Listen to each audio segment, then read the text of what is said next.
Good evening, ladies and gentlemen. укрлайф is on air. My name is Darina Larionova, and today I'm very glad to welcome in our studio a guest from far, far abroad, from Argentina, Clara Membrilla. She is a professor from Argentina, and her research interests are queer, collective actions, collective movements, and of course feminism. And probably your motherland, Latin America. So welcome here, Clara. Thank you. Thank you so much for the invitation. It's a pleasure also to have this opportunity to share with you some news and some perspective from there. Thank you. Well, have you ever visited before Ukraine? No, it's my first time. Yes.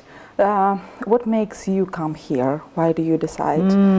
I think Ukrainian reality the last, 20 years, but recent from Maidan also is for me really interesting. And I came here to listen the people talking about this and to describe that reality about between war, nationalism and social movements. I think it's a really complex situations and I really like to be more close to that reflection.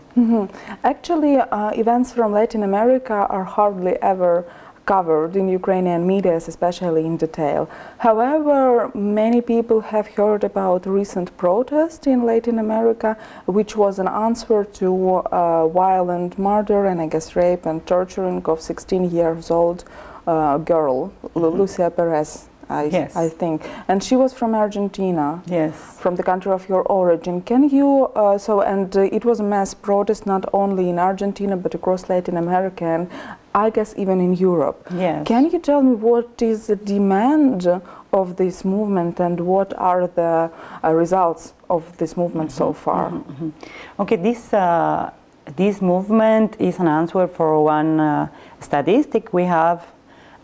This one woman died in this violence, gender violence, one woman each 30 hours in Argentina.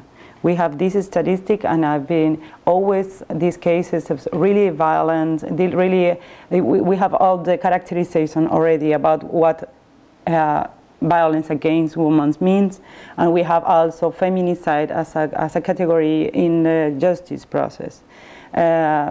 The last action was proceeded with a strike of women, which was also a really nice event of organization, all the women together to say, okay, we need to be aware and be united in this situation of violence against women, and was massive. It started in Buenos Aires, but as you said, was all around Latin America, because it's a reality, it's everywhere.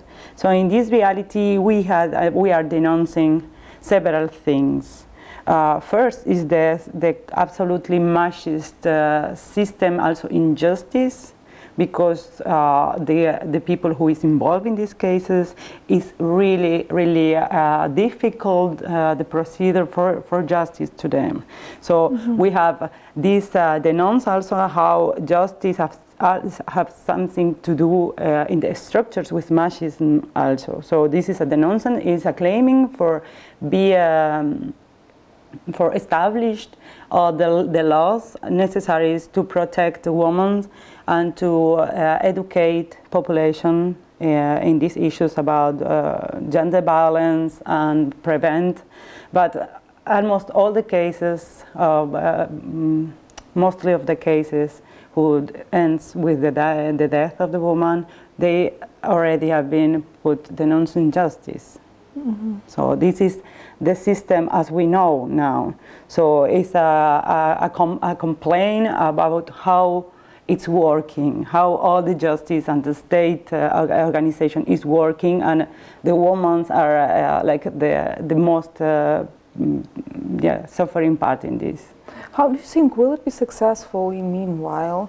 I mean, will it lead to changes, probably in legal structures, in some law procedures? How do you think? Because the protest is quite massive. I'm not sure if it is the first case, probably not, but still.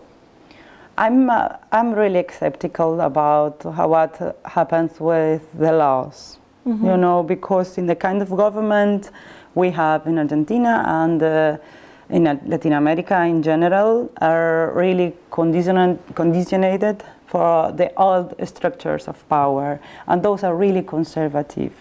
And what happened with the laws, even the most progressive ones, can be just abolished the next government, or can be like just used partially.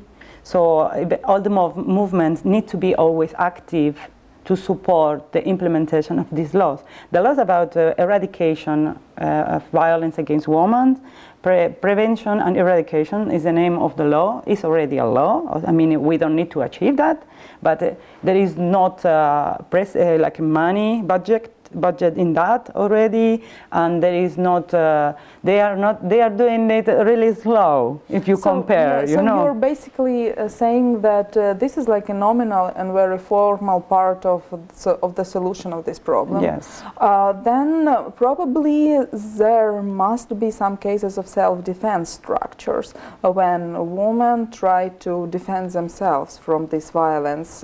It may be also very effective and fruitful possible result of this protest. Do you see such tendencies in this movement across Latin America? I think about self-defense in every gathering of women, for example, is that a national gathering we had in Argentina the last 30 years. We are really proud of that, and we always have a workshop about that.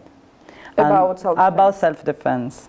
So it's an issue because it's also a reality. All the violence, structural violence in our systems express in this violence against women. So we need to be prepared to walk at night in the streets, for example. And this is, I think, we found for sure it's not fair. It's not fair to need to be that, but we don't want to stop to walk at night alone in the street. So we have this kind of preparation for, in these ways. For sure, it's in every place. I see. So when you're telling that violence is structured and violence against women is structured, so I feel that there is no need to ask about precise and particular reasons of violence against women. Why is it so high? I don't know, in Latin America. Probably there is no concrete answer to this question, because violence is embedded in all the aspects of society. Or do you think there are some factors which led to violence against women? I think we can start 500 years ago about this and how the power is constructed in Latin America by genocide, and how the upper class was consolidated in these traditional values and in this oppression and absolutely repression all the time. So violence is structural in that. Violence is also structural because the economical system is always leaving people in the poorest conditions to live. And this is part of our recent history also. When democracy gets back to most, all the dictatorships we have also in 60s and 70s, which was also a response to social movements in that moment. Late 80s, when democracy was coming on, and the first studies about women's situation in economical aspects, they realized that the worst part of the crisis, economical crisis, product of neoliberalism in Latin America, was also in women's situation. So we can say that all the other oppressive structures we find in Latin America are connected with gender situation. And we need to also maybe make two really good apports in feminism in Latin America, and it had to do with the black feminism in United States. That means how race and gender are connected also, and also the politic coming from lesbian is really important to understand how the reproductive place of women in Latin America also is part of this economical system, is part also this alienation of the woman's body. No? So this is, we have some symbols now, you know, this violence against women in all around Latin America, all around the world. Yes, actually all around the world have support in really all the structures of power. And in another part, we need to mention abortion in Latin America. This is so yeah. We touched a lot of concepts, yes. So but we let's start with violence. Yes, what is violence, and which are the numbers, which are the tendencies in Latin America? So, and abortion is, of course, part of this violence problems against women. So I know that for Latin America, this is a harsh situation, and this problem is really sharp. Can you go deeper into this? Yes, it's really never been legal abortion in Latin America. I mean, it's just 4 countries with legal abortion. It's Cuba, it's Puerto Rico, is Uruguay recently, and Guyana, I think, and in Mexico, just a city, Mexico City. All the other countries is illegal, not just illegal, is punished by law if you are involved in some that procedures as a woman, as a professional of health too. And some of them, they don't have no cases for, some countries, they don't have no cases for not punish abortion. I mean, Argentina have a really small frame, frame to do abortion legal and in the public health. In case of rape, in case of rape and danger for the for health of mother, health of mother, of the woman, and so the laws, the state are legislating the woman's body. Yeah, that is the first thing we say. We are object of these laws. We are, the body is not belong to us, belong to the laws. We cannot decide this, what's happening in our life, in our bodies itself, because this is an issue that the others talk for us. And the medical community, they decide what is ethical or not about the woman's body, and they decide what is proper or not to do about that. Yeah. So this is a very, very big issue, really conservative, and it's supported by the Catholic Church for sure, and it's part of the common sense in mostly all societies in Latin America. I mean, even when you are not religious people, it's in the structure of education, it's in the media, because the media is so traditional and conservative. So it's a really strong and really long struggle of feminists inside feminism and outside feminism talk about abortion. And for sure, it's the first thing we need to say is all these also state and church, they are allowing and they are promoting in some way the death of so many women every day, every year in Latin America, in Argentina, in every corner of our for clandestine abortions. Yeah. So for sure, statistics is really hard to do. It's really hard to do, but we have 50 women a year in Argentina, officially in the official media. Like they came to hospital with a result of complications of clandestine abortion. No, but we know the cases maybe could be multiple, 100, 400, yes, for sure. So, are there any initiatives that try to change the situation and help women who are pregnant to get rid of pregnancy or somehow to manage the situation? Because I guess that women must manage themselves such complications of their lives. Yes, this part of then I think in a women's organization, I think. Inside feminist activism, In Argentina, I can tell this because it's where I know more about this kind of supporting spaces, and so we have different groups that they are also giving information to women because about sexual education and yes, that is. I need to say this is a complete demand. The complete demand is sexual education for take decisions, and anti-conceptive for not abortion, and abortion in public health for not die. This is a complete demand.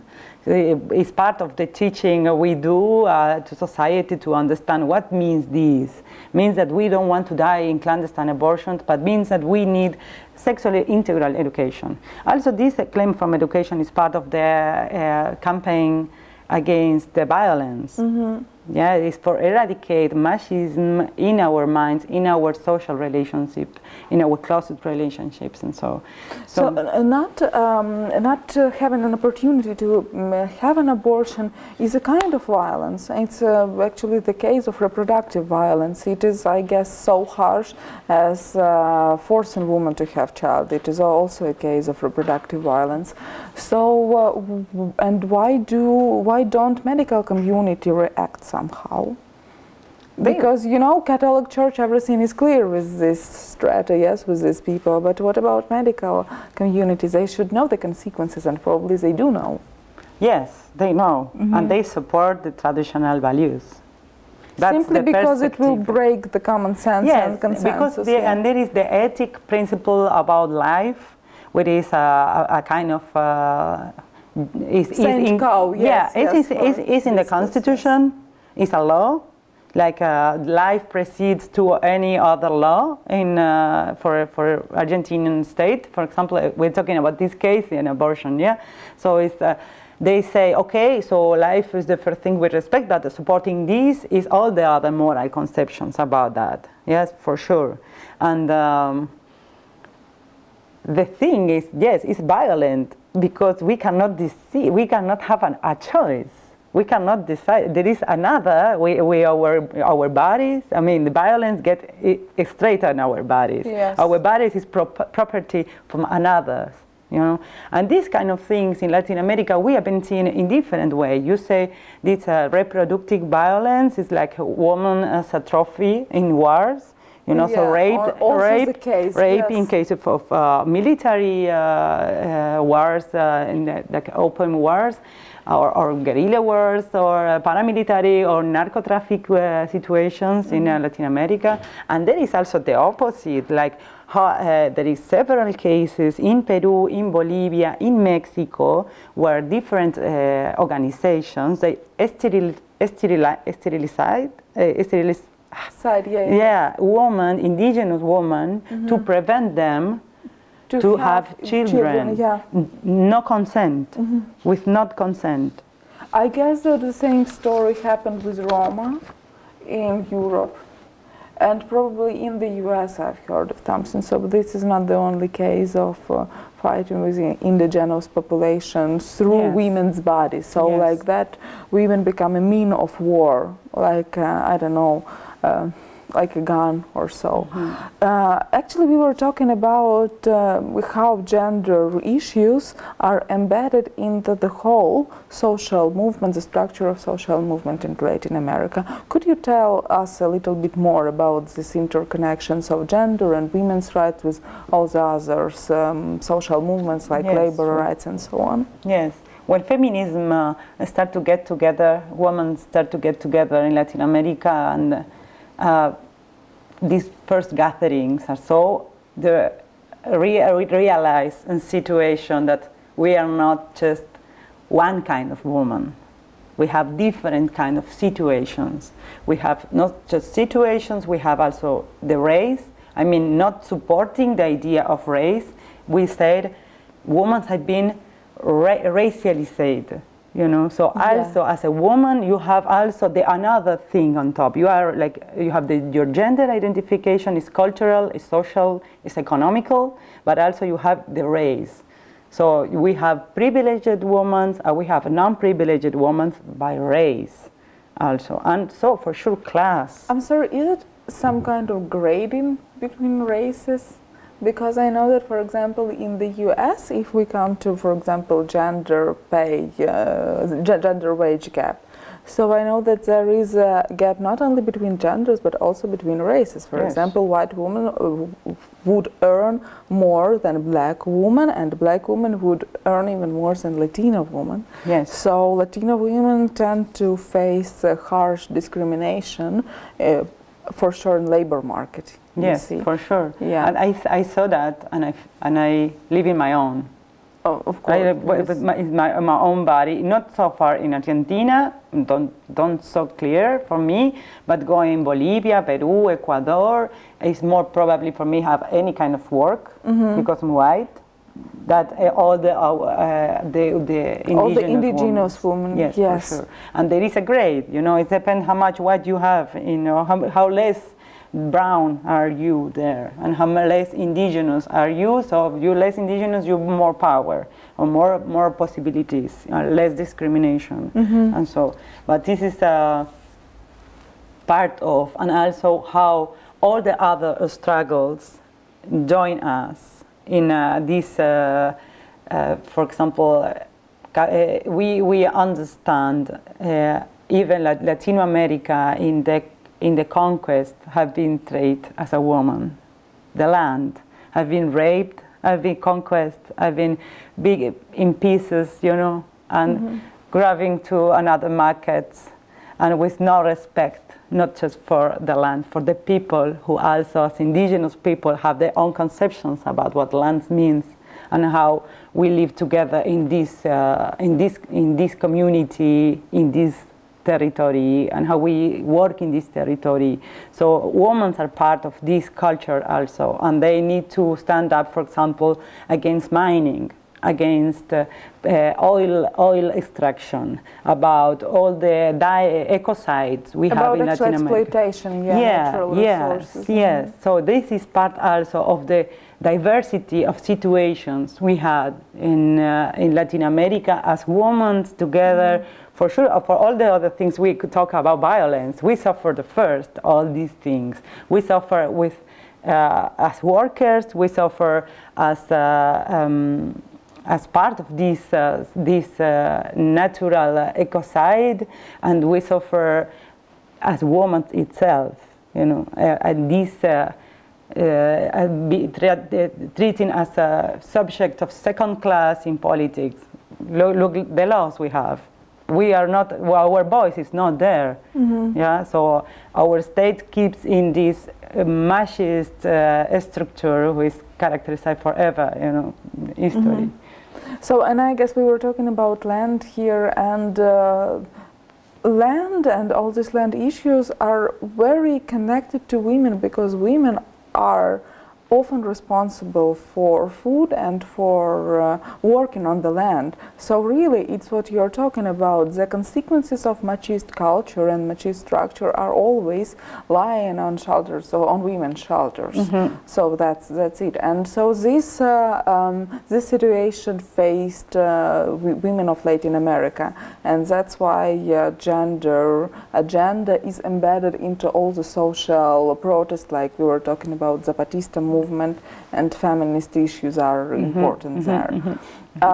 Maybe you can tell about some recent and contemporary challenges and problems for women's and like gender protest across Latin America. What are main challenges now?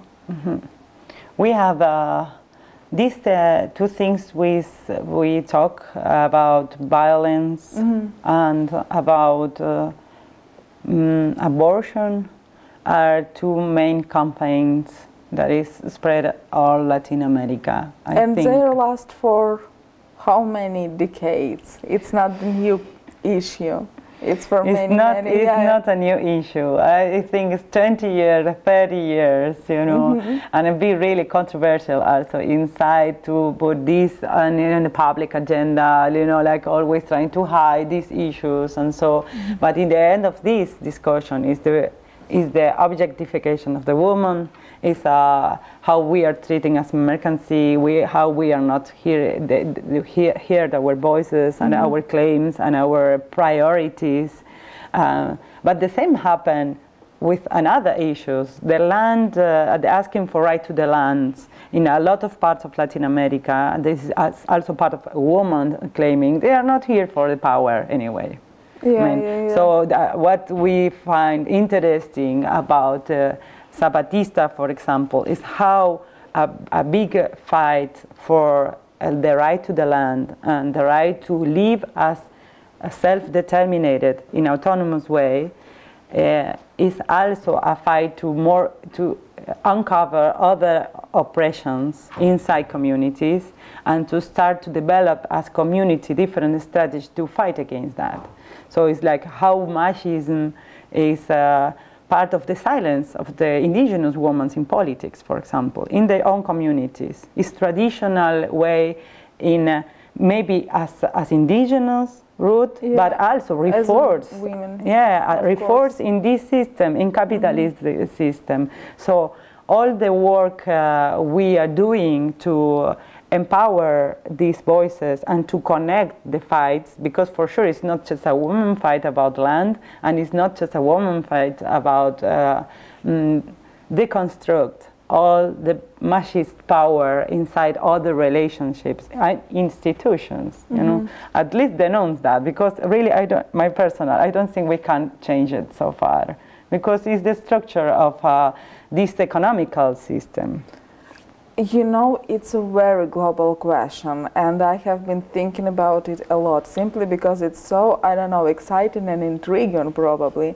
But recently I've come up with ideas that ecofeminism probably will be much more relevant to the situation, because look, I mean, the circumstances, I'm sure that the circumstances will be pushing towards changes of the world system and the world structure, you know, but it's just like a vague idea, because otherwise I don't know how the situation could be changed at all, you know, because yes, you can talk, and actually yes, mass protest is a way to express something. Yes, it's just let's say it's just symbolic words, yes, but if people, I don't know if people, if structures can't hear it, so let them feel it, you say. Yes. And I think that some kind of, I don't know, ecological crisis or so is a way of, is a way to feel the whole tragedy and the whole, I don't know, drastic consequences of the whole this machist, you know, structure. That's at least my point. I believe so, that feminism and gender analysis and these battles are fundamental in the oppressive in oppressive face context, in this yes. oppressive context. Feminism also is for essence is internationalist, and this kind of feminism that we are talking about, like autonomous feminism, decolonial feminism, have the good idea to understand that the power structure is a gender power structure. Colonized means not just because we were colonized, just because it's the idea to colonize the other body, is to colonize the other ill, is to colonize the other power anyway, and to take it. And how are the discourses about it? What is the new and old strategies to build this power? And this colonialism is embedded into micro relationship in society. So it's not only about political colonialism when it is evident and is sure, but it is also, yes, I understand, it's quite a Foucauldian idea about micro power and so on. What and we discussed that a lot. What similarities do you find in this between Latin America and Ukraine? Because why not? Because we were talking about colonialism and feminism. So what interests you, and which similarities and probably difficulties we can discuss? I think there is some issues that we can read through try to read through this lens, or try to read through this also experience in Latin America. You know, Latin America have long history in war. That means not maybe like so close imperialist war. I mean, like not Iraq, not this kind of invasions that it's super clear for all of us. It's like low intensity war, but it's anyway we see military conflict. Yeah, it's a low intensity against social movement. Also, we have the guerrillas movement in the 60s for learned about that, and we have the problems with narco traffic too. And what are the reflections of the women about that? What is the position about women about war? That I think is a really interesting dialogue to mix experiences and to think in politics and and positions in politics between our life and our experience there and Ukraine here. Also, and also to understand what is behind the ideas, that big, empty, full of things idea of nationalism too. So these are the two main issues that I think here is so big problematic things, because social movement is there. Like that is for me also exciting, and also I'm joy about to find a place who has been so alive in social growth movement, but as this needs the reflection of these issues, and I think feminism has also a lot of things to say about that, and to invite to another part of society to discuss these two big issues about war and about nationalism. Yeah, that's actually the question. Do you accept the idea of nationalist feminism?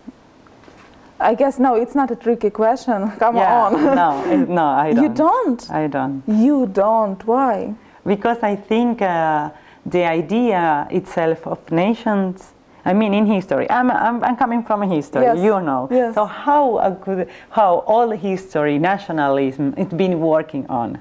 What is the power idea in nationalism? Is really to get people together and to find a new community and to grow up in all our diversities, or is more just a way to get people together to achieve another external objective? You know, so we were really manipulated about this nationalism. And also it's like an empty space, as I said. People get to nationalists not knowing really what this is. But all the ills are going in the same direction, finally, yes? Because in the point of, okay, then political process, so, okay, nationalist or anti-nationalism, maybe this nationalist, it don't mean what all the people in nationalism means. You know what I mean with that? Of course, you know? yes. So, and also, I think we are now in a perspective, in a world where can show that nationalism is more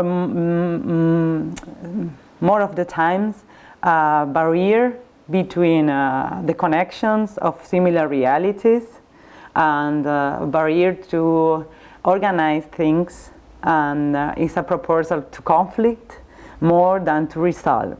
So that's because I don't think nationalism is it's not a freedom movement as feminism is. Yeah, that's true. However, I have always thought that nationalism is an intrinsic part of Latin American feminism, because it turns to national, not authority, yes, but I don't know, actually national authority, yes, and independence. So maybe it's then better to call this component as decolonial, you know, than what is actually the borderline between these two concepts, you see? Between, you say? Between calling nationalism, like this component of freedom and self, and the right for self, defined in terms of nation, you know, and nationalism and decolonialism. Maybe it is better to call this component of nationalism as decolonial aspect. It's hard to do that, because, for example, we are decolonial feminism. Part of the idea that all official history is denying a big part of our reality. So they build the states and the nation, Argentina, Bolivia, and Mexican, with idea that uniform population and oppressing all the diversity inside.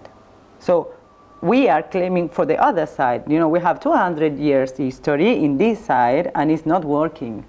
Because for sure it's a nice strategy to oppress the majority of the people who are the more than 17 nations, indigenous nations in Mexico, for example. And it's better to state, to think, okay, nation are all of us, but not you. So I can go and you don't have any right, you know, because you are not in our nation, or you are second class, or we don't care, and we want the resources in the place we are living, so excuse me, I take you here, I put you in there, and I take all the things around you. Because you and your diversity and your big story, more than 200 years story, as a ethnic group, as a organization also, you are not considered in the frame of national state. So this is So this is the main manipulation, yes. Yeah, this is the other side we see in national concepts and what state means and nationalism means. So we have for sure nationalism in the left side, more for like anti-colonialism, not dependence, you know, like sovereignty for our countries, but we cannot say that this real, because also it's till now the states are doing the same inside the states, oppressing to others. So even when, yes, it's a really bad idea about the state can be really a place for freedom, nationalism could be a really place for diversity and for hear all each other, but it's an idealistic way to think about it, and it's like not the working. Concept of political nation, which is it's not working. I've never been working on, unless for Latin America, when they used just to accept all the things that the International Division of Work asked for. Yeah, so okay, we need gold. Okay, it's there. So they don't care first about Latin America government in all of the cases, and for sure upper class and people who are part of government and establishment for a lot of time. So it's part of the structural society. They don't care about what the other people say about this. So nationalism is in a really blurry space in the middle that is not working at all. It's work for support the other more traditional ideologies. And traditional, what we mean that traditional is life above everything, for example, in the things we are talking about, constitution and abortion, for example. And it's just that. We were not to think about the reality of the woman's, you know, and we want to do here that is objectification of the woman's body, no. So it's part of this this kind of ideology, super traditional nationalism, as I see in Latin America. You know, starting from military conflict in Ukraine, the discussions about nationalism, feminism is going on in Ukraine. So people, I don't know people, but feminism do often declare their views as nationalism feminist. So that's, but that's normal, you know. In this situation of military aggression from the other nation, this is okay, and that people answer in this way from ideological point of view. I mean, have you heard actually about this? It's normal to have a reaction in a war situation and have a political discussion about that, and to have a political research about what the others' opinions around the world about situations of invasion, a situation of also connecting was a social movement in that moment and then an aggression. What happened there? How is it possible to things together? You know, it's not the first time in history that happened anyway. You know, and I mean, Louis Napoleon in France, like 1848, if I don't remember bad. You know, so it's like a lot of things in this context for sure are really good opportunities to have this reflection and organization about that. But also in our side and our interpretation of feminism and power, feminism and decolonial feminism, we understand war is war and oppression of gender oppression is in the same. It's in the same work. They work together. I mean, so for sure, a war situation is a situation of oppression of gender. Yeah. True. So yeah, and I don't think there is a way to have a free gender army, you know, because the structure of power inside a military aggression or military action is deeply patriarchal. Is the kind of machist power we know. Is the machist way to resolve problems and to create new problems, for sure, which will be also in the suffered for women in the end, for sure. So, and I guess you think that idea of women serving in army are also not very good, because this is the way that they in which they support machist structure. Am I right?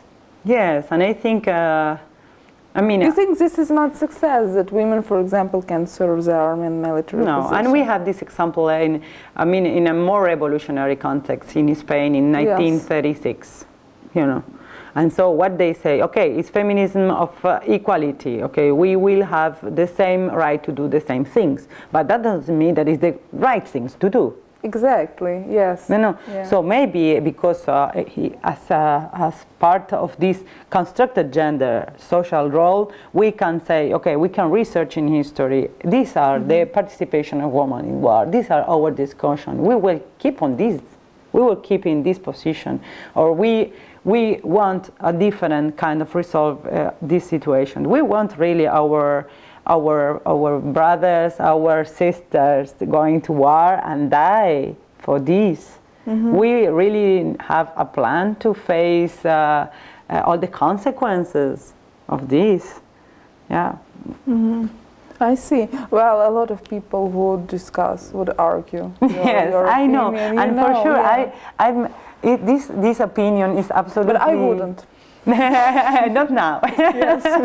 No, actually not. Actually, no. I totally agree with you. It's not just the right things to do. And when I'm asked if I'm a feminist and what I mean by saying that, I'm saying that, look, I just don't want. I don't ask for the right to do the same ugly things that men usually do to us. Well, I know that I'm simplifying the things, but still, yes. I just don't want anyone have the right to do the same, like ugly and very violent and cruel. We can say, for me, if we simplify what feminism is a real political ideological way of view and action to deconstruct power relationships in between our closest areas, because feminism shows that all the microviolence against women is spread all around, in media, in propaganda things, in marketing, in our relations every day.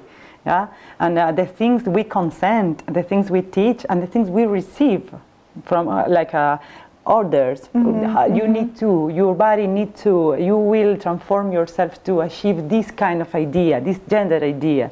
You will be a woman like that. And but also what these machist structures are around all the institutions we have. And for me, the nicest thing in Latin America of feminism and this power is, as far I know, more than in another part, is we have tools and we can create another concepts in politics because we are criticizing this, not because we are women. I'm not a essentialist. No, not because we are women we will do it different, just because we are keeping on criticizing this. And we are trying to develop another system and another way and another kind of relationships, another kind of organizations that do not reproduce the same kind of oppression. Yeah, and we see it all around. As we see, okay, the things they make to nature, they are making to us in our own bodies too. That actually, this thought was my insight once. That's true. That's so true. Yeah. This overwhelming widespread of violence. Yes, it's like violence and exploitation in its clear form. Probably we have to end up with something positive. what are your perspectives? But please, positive, okay, be positive. Okay. What are your what are your thoughts about perspective of global gender movement and this kind of, you know, global things? Because why I'm thinking about is alter globalism started in many ways from Zapatistas. So and currently this movement is like falling down.